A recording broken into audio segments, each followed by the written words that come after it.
Hello and happy week 7 of the NFL season, everyone. Welcome into the PHLY Eagles Podcast pregame show, all brought to you by our friends at Miller Lite. Find out why. It's the original light beer since 1975, and to this day, it's still the best one. People have come for the crown, but they have missed over and over again, and Miller Lite continues to just taste like a light beer should taste. Jamie Lynch, Roy Burton, Rich Hoffman here with you live from State Street Pub in beautiful Media, PA.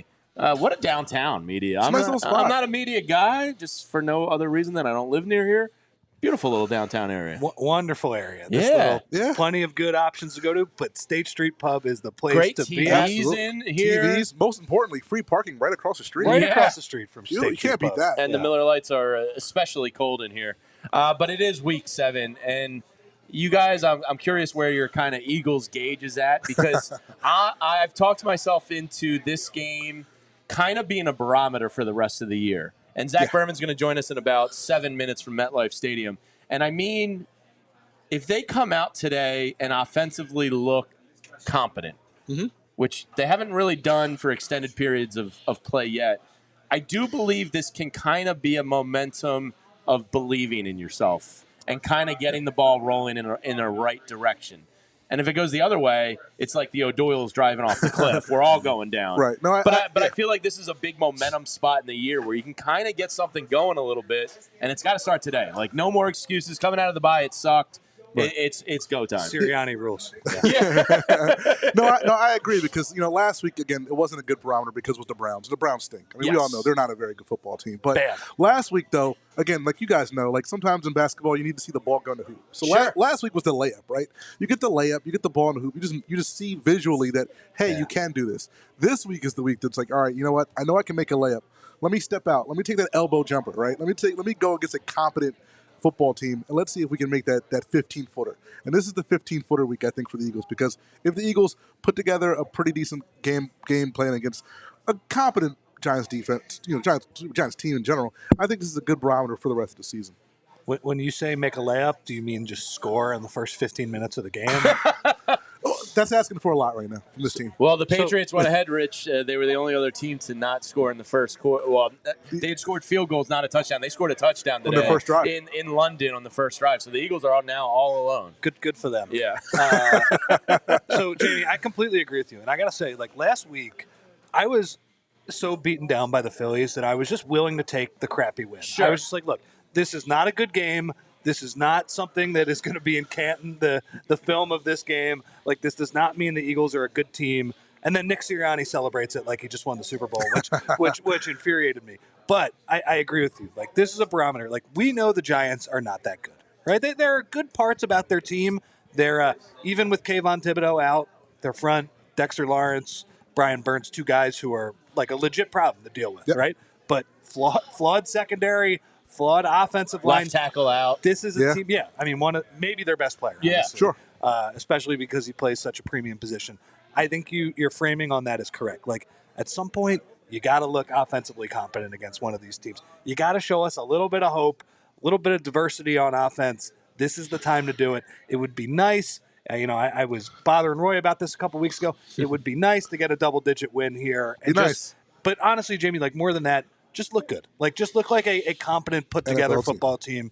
If it ends up being a 7-point win, fine. I think there is some wiggle room there. But, like last week, I was happy taking that win, but that's not good enough moving forward. Yeah, and look, the Giants' defense is legit, but Danny Dimes, Daniel Jones, hasn't thrown a home touchdown in nearly 22 months.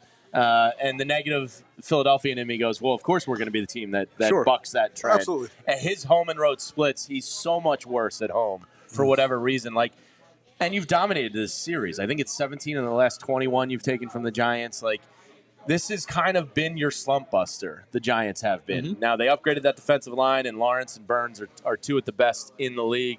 But getting into the inactives today real quick, we're going to talk to Zach briefly here, but it's Tanner McKee, Eli Ricks, Darian Kennard, Trevor Keegan, Dallas Goedert, and Byron Young. So hopefully another Grant Calcaterra game here today. Yeah, I think it's going to be a pretty decent game for Grant Calcaterra. Rich, I'm going to get back to your point about, offensive diversity. Is this going to be an offensive diverse game today? Because, again, there's a certain guy making a certain return to MetLife Stadium. Who's that? I haven't heard anything about that this week. I don't think it's Boston Scott. I don't think it is. No. It's not Boston Scott. No, although they'd be shaking in their boots if he came back. Yeah, they would sure. be.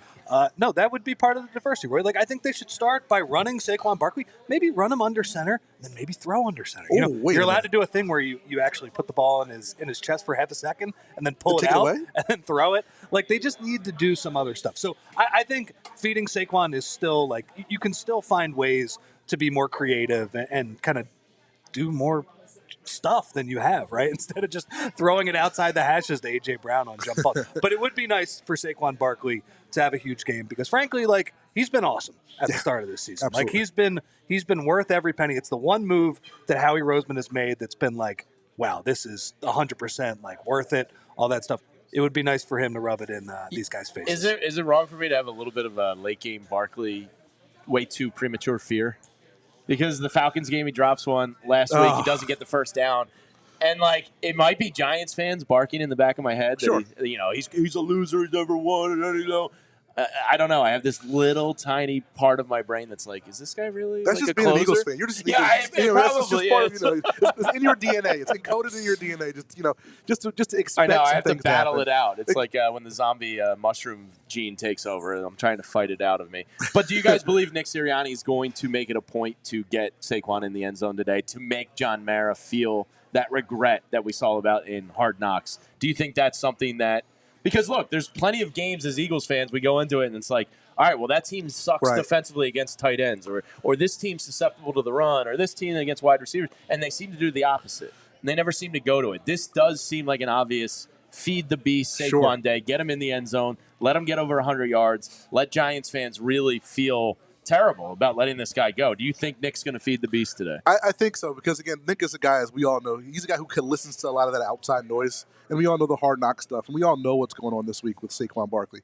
So I think that adds to it because you're right. Like, let's take that out for a second, right? Like, the Giants are, they allow 5.2 yards a rush. It's like next to worst in the NFL. Yeah. So just by looking at the stats, this is a feed Saquon Barkley. And that's a way to kind of get away from Lawrence and a Burns and, a Thibodeau. Exactly. Typically. Just by looking at the stats, this is a feed Saquon Barkley, day. But I think the outside noise that everyone knows that, again, Saquon Barkley has a point to prove to the team that kind of, I don't want to say talk a little shady about him, but had some things to say about him on Hard Knocks. I think that stuff feeds into that offensive game plan today. So I think Sirianni and Kellen Moore, I think they're going to make it a point to get Saquon Barkley the ball today. I like that Anthony has been calling Sirianni Travis Bickle. I thought that was very really good. Was very funny. That's really good. It would be nice to get Saquon involved just because Joe Shane was just such a loser during that entire Hard Knocks. And his one son called out from the couch, you should draft Jaden Daniels. If he just listened to his 12-year-old son, they'd be in a much better position right now. But Jamie, to your point, though, like the Giants have Cordell Flott and Deontay Banks. Those guys feel like they're gettable for A.J. Brown and DeVonta Smith, right? Like, absolutely. It doesn't feel like it just has to be a Saquon-level game, and especially because the Giants, like, what is their one strength? Their one strength is that they rush the passer really well. They lead the NFL in sacks per game right now, and I know with Thibodeau that takes a little bit of the juice out of their pass rush, but it's still something that the Eagles are going to have to contend with. And look, like, I think when you have a team that has one real specific strength, but, they play super light boxes, they can be run on, their outside corners can be had. Like, when you have a team that has that one specific strength, like, show us a competent team that can take advantage of that and press on the weaknesses. Sure, and we'll see today. And look, there's a lot of weaknesses that Jalen Hurts' game is. There's a lot of trends there with throwing over the middle of the field and whose offense is it. The reality is, Zach Berman said it best. This is Jalen Hurts' offense. And Rich, to your point, play action. I love play action. Like, that is just football to me. And they were only under center running it twice last time, and that was Kellen Moore's lowest amount ever as an OC in this league. So let's go to MetLife Stadium and talk to the great Zach Berman, who's going to join the show from MetLife. Zach, we just talked about the inactives a brief moment ago. Anything jump out and surprise to you? I guess the big news is that Sidney Brown is going to be active for the Eagles today. I would imagine that just means an upgrade more at special teams than much else. What did you make from the inactives meeting? Yeah, a few things, and this really goes back to yesterday too. With the Eagles practice squad elevations, they did not elevate a tight end, so the Eagles only have 2 tight ends active for this game. Hold on 1 second, Zach. We're just trying to work out an audio issue. Hopefully, we'll be with you momentarily. But yeah, guys, is Zach there? Yep. Hey, Zach. You have me? Yeah, I hear you, buddy. Yeah, okay. There you are. Okay, great. All right, good talking to you guys. Yeah, so what jumped out to me for the inactives really goes back to yesterday with the practice squad elevations. The Eagles did not elevate a tight end, so they have 2 tight ends active for this game. They typically have 3. You're seeing Grant Calcaterra and Jack Stoll. So the Eagles are already undermanned at that spot. If you think back to last year, Dallas Goedert missed 3 games. Eagles tight ends combined for only 2 catches in those games. So tight end is a position under spotlight here. They can't afford to lose one in this game because if they lose one, they're only down to 1. So this is an interesting spot for the Eagles there. That's what jumps out. Elsewhere, the fact that Darius Slay is active, he was questionable for this game. I expected him to play, but the questionable designation meant it was coming down to game day here. And then you mentioned Sidney Brown. Sidney Brown, the Eagles brought him to the 53 yesterday. They activated him from the PUP list. I expect him to be special teams defensive depth here. I was watching pregame warmups. He's the backup safety. Avonte Maddox was backup nickel. So, it affects Maddox as well. Maddox had been the backup safety in recent weeks. Now Maddox moves back to nickel. Hey, Zach, this is Roy. I just want to follow up on the point that you mentioned about Darius Slay. So you said Slay is up, ready to go. The matchup I kind of want to see today is Quinyon Mitchell versus Malik Nabers. Are we going to see any of that, a lot of that today, or is it going to be mostly Slay on Nabers? Yeah, good question, Roy, because when I spoke to Slay the other day, one of the things he said was that he's looking forward to that matchup for years to come, Quinyon versus Malik Nabers. I do think you'll see some of that today. Now, the Eagles stick to size. They don't have Slay or Mitchell follow somebody, so it really depends on where Nabers lines up. But I would anticipate at least some snaps today of Nabers versus Mitchell, and that's a matchup we'll see in the NFC East quite a bit here. Zach, I think the guy that I am curious to watch today is Fred Johnson, who is going back to the left side. What did Fred have to say this week about stepping in for Jordan Mailata? Yeah, so Fred's more comfortable on the left side than he is on the right. And I do think that matters. I didn't think he played especially well against Tampa Bay. I didn't think he played well at all, frankly, against Tampa Bay 2 weeks ago. That was a tough spot for him here. I think he would tell you he's a more natural left tackle. He had that experience filling in last week when Mailata went down. I think you kind of know here that he has a few weeks in that spot. Mailata's on IR. And it is different when you have the week to prepare as opposed to going in midstream. But now that said, this is a really tough matchup for Fred Johnson. The Giants lead the Ryan Burns over that side quite a bit. That's going to be a big matchup here. And I really think it's a big thing to watch. So, Zach, this might be a record here amongst media and NFL. We went 3 questions without a Saquon return to New York. Question, what is the color, the sight, the sounds up there for the big Saquon return? Do you think we get a frothy boo or more of like a Bronx cheer type of thing? Yeah, well, I mean, I'm expecting boos. There weren't a lot of people in the stadium even like 5 minutes ago in their seats, but I did see one person with a 26 jersey, and then it was taped over. The Barkley name was taped over. I think we saw some of that in the crowd as well, in the parking lot as well. I'm expecting Barkley to get booed. Saquon said this week that it won't be him specifically, it's the Eagles overall. But look, I imagine it's going to be Saquon specifically as well. So, Zach, no Andrew Thomas for the Giants today. I assume that means Josh Sweat is going to be a little bit more. I want to make sure that what we saw last week from the defensive line line wasn't just a mirage, wasn't just an outsider. Do you think we're going to get a pretty decent amount of pressure today on that defensive line? So I'm having a hard time hearing you there, but I think it's about the pass rush, the defensive line. Yeah, I mean, this is a big thing to watch here. The Giants are missing their best offensive lineman, Andrew Thomas. Without him, they're going with Josh Azeyu. I hope I'm pronouncing it correctly. He's moving over. He was a guard last year. He's a tackle this year. And I think the fact that, that this is a matchup to watch closely. The Eagles need to get a pass rush. You saw that momentum last week against the Browns. I think part of it has to do with game script. The Eagles have to be playing from ahead, be able to pin their ears back. If they can't get pressure on Daniel Jones today, I think it's a major concern going forward. TV, am I reading too much into Jalen Hurts practicing under center in front of the media this week, or are we going to see something different in this game? I do think you'll see some of it. Now, this is the thing. The Eagles want Jalen Hurts to be a factor in the running game as well.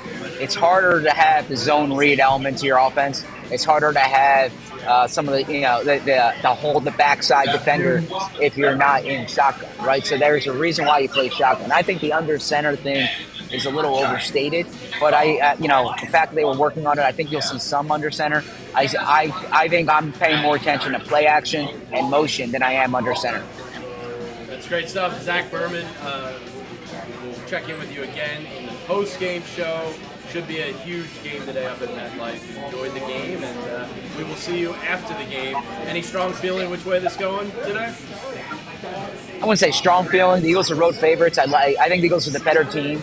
I am concerned about that Giants defensive front. I think Dexter Lawrence, Brian Burns, Azeez Ojulari, those guys can wreck a game, and that can really affect them. But I think the Eagles are going to run the ball with Saquon. I do expect them to run the ball today, and I think that will be a major difference.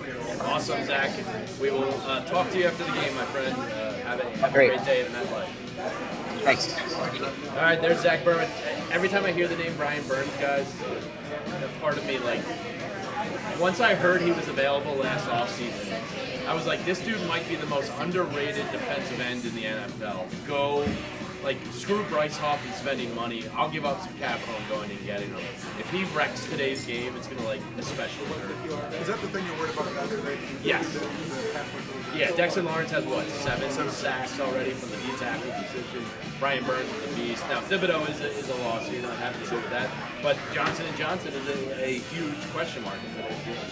I'm most worried about the first. How dare Sidney Brown? I thought about Sidney that. Brown. That's a good point. AJ Brown too, same field. Yeah. And Mekhi Becton, I think this week said, "quote that field is trash and dangerous to play." Great quote. Yeah. you never really have a player trash talking a stadium. Usually they'll get mad about their old team, and maybe Mekhi Becton does have feelings about the Jets who the Eagles are not playing this week, whatever. But no, he went in on the stadium. And I gotta say, I support it. right. Yeah, absolutely. I mean, it's just proven. And anytime I see a turf field in the NFL, I go, that owner's a cheap ass. That's basically my thought, because it's proven time. It's irrefutable that grass is better for the players. So don't give me this player safety crap when you trot out a field like that. It's absolutely terrible. Yeah, an outdoor stadium, you can add in grass, it doesn't cost. Yeah, but the other one, big part of the game, we have Johnson & Johnson on their side, Andrew Thomas on their side, somebody on the D-line. And again, when we talk about momentum, last week, 5 sacks. He had 4 in the first 5 weeks. Kind of, Vinny's always saying they're getting close, they're getting close. You want to see that continue today. And Andrew Thomas out, perhaps one of their best players or the best player, you got to take advantage. I think the last time we did this show was before the Falcons game. Right, and we said against the Falcons offensive line that got pummeled in week 1, this has got to be a game where the defensive line eats. Newsflash, they did not eat in that game. They did not. So again, it's the same type of thing where they lose their stud left tackle and they really have nothing else close to him. They don't have the depth of talent that the Eagles have that will be playing alongside Fred Johnson in this game. You got to get home. It's the Eagles. It's been probably their weakest unit so far this year. They got to have a decent game against these guys. This is a very anemic Giants offense, especially at MetLife, like you said. Yeah. 1 home touchdown at MetLife this year. This is a terrible, 16 points per game. This is not a very good Giants offense. You have to be able to take advantage of this today. Which do you guys feel is more realistic? The defense keeps it going today, or the offense kind of wakes up here and gets a first quarter score. Or, whoa! I know, wait I'm talking crazy Hold on here. now. How many Miller Lights have you had? Which do you think is more realistic? The defense keeps it going, or the offense gets it going?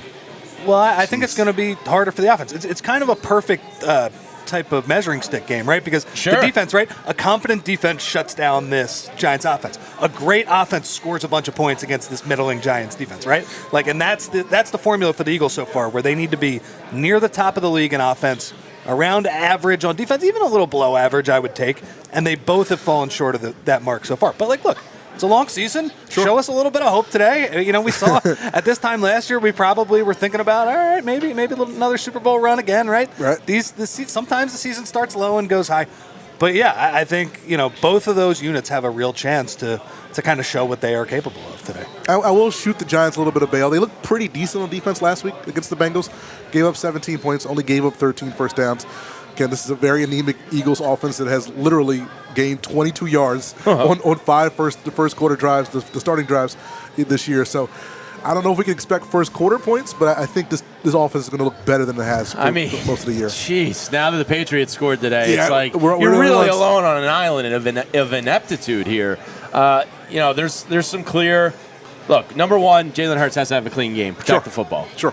Number which two, last week. which you did. Yeah. And it's a shame that Sirianni became the story because there was some positives last week. Right. One of the big ones was Cooper DeJean and Quinyon Mitchell. Absolutely. Yeah. I mean, these kids are bordering on I'm getting irrationally excited about both of them.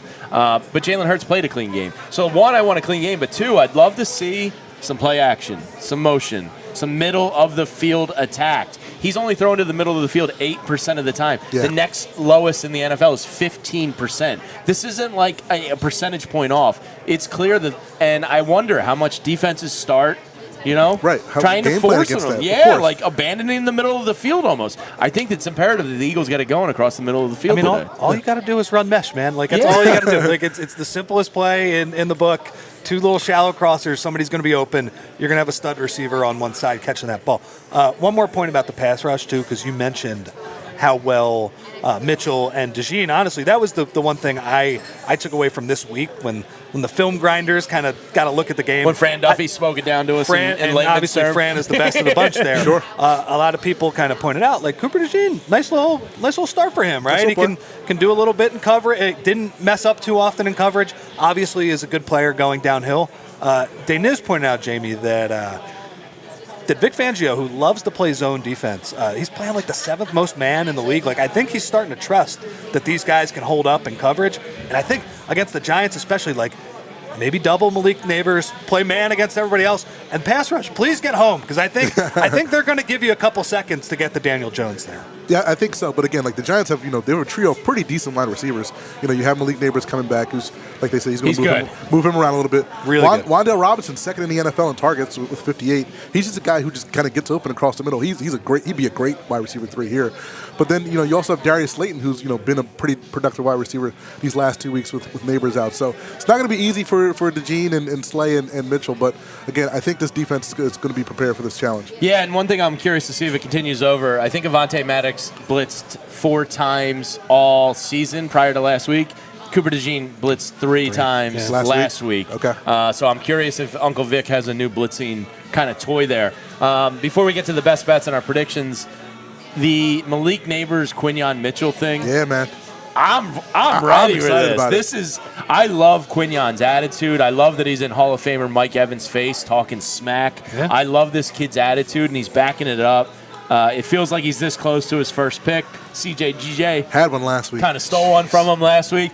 But I think this is a matchup we're going to deal with in the NFC East for, probably the next decade. Both of these guys look, all pro caliber players. This is why you drafted them. You drafted them to go against Malik Nabers. You drafted him for CeeDee Lamb. You drafted him for Terry McLaurin. So let's see. This is a measuring stick game. Let's see how he hangs. And I think just by the nature of his position, Quinyon has gone under the radar, right? Because until you get up into the Darrelle Revis kind of area when people know to not throw your way, you can play a great game as a corner and people just don't mention you, right? Yeah.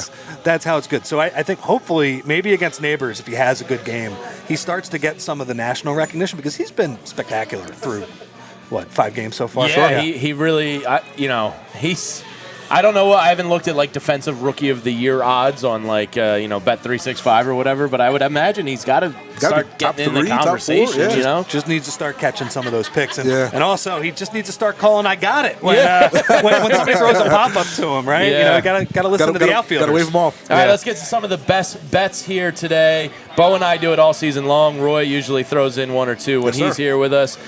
This is all presented by Bet365. Find out why it's never ordinary at Bet365. Use code PHLY365 at sign up and get yourself $200 in bonus bets. All right, today I'm leaning on Saquon Barkley.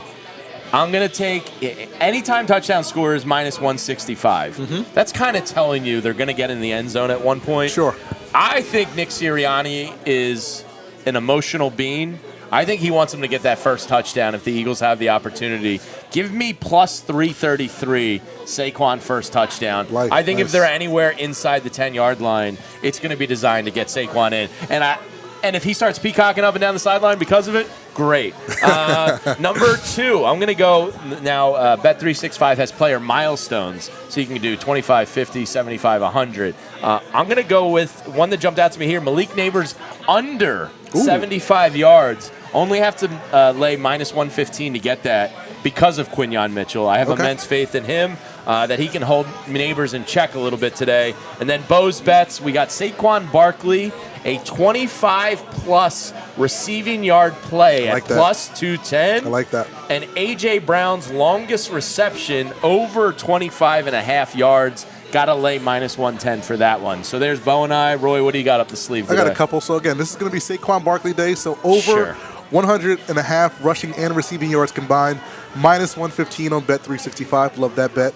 We talked about the alternate receivers for the Eagles. Grant Calcaterra looked pretty good last week. So give me Grant Calcaterra. Yeah, that one burst, I was like, all right, Grant, I was unfamiliar with your game. Deceptively fast, Grant Calcaterra. He and Hurts had a nice run where he looked faster than he had been in a while. But obviously, we've seen Jalen Hurts run fast before. Grant Calcaterra, that was pretty shocking. Not so much.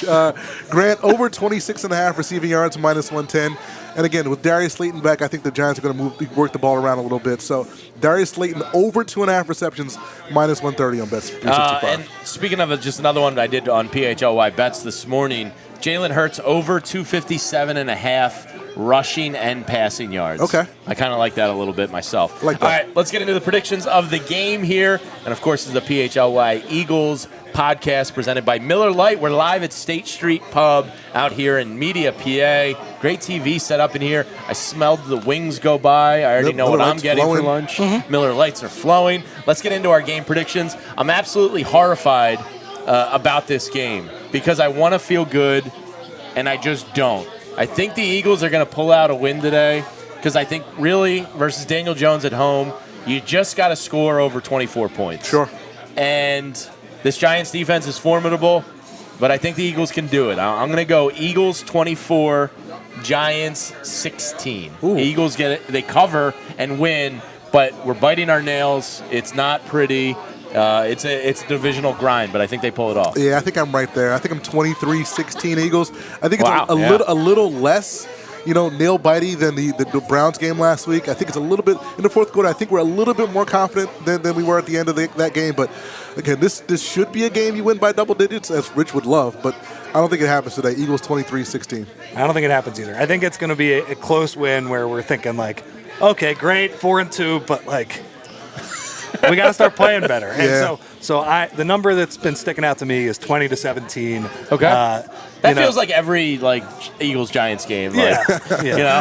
So that's where I'm landing at. I just this team, until they actually do the thing where they play a complete-ish 4 quarters, I can't predict them. It's been a while. So yeah, we got to hit a super chat before we get out of here. Our old friend Richard Fitzwell, he chimes in every pregame show, and we appreciate him.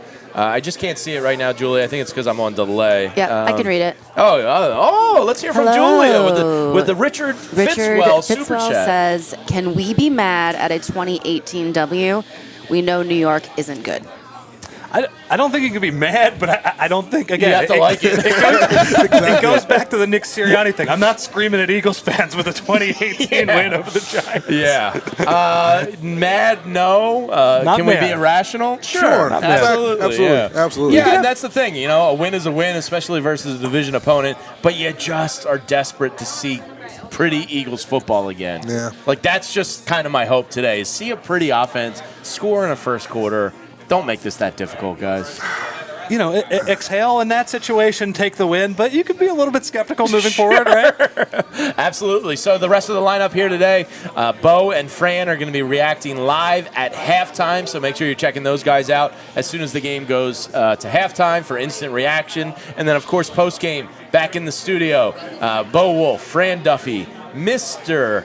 Get Flea, Vinny Curry, Super Bowl champion, will be in there. I will be back there as well. Zach Berman checking in live from MetLife Stadium. For Rich Hoffman, Roy Burton, I'm Jamie Lynch. Thank you for hanging out with us during the Eagles game, pregame show, and go Birds. We'll see you soon here on PHLY Eagles Podcast, all presented by Miller Lite. Have a great Sunday, everyone. We all silly like the mayor.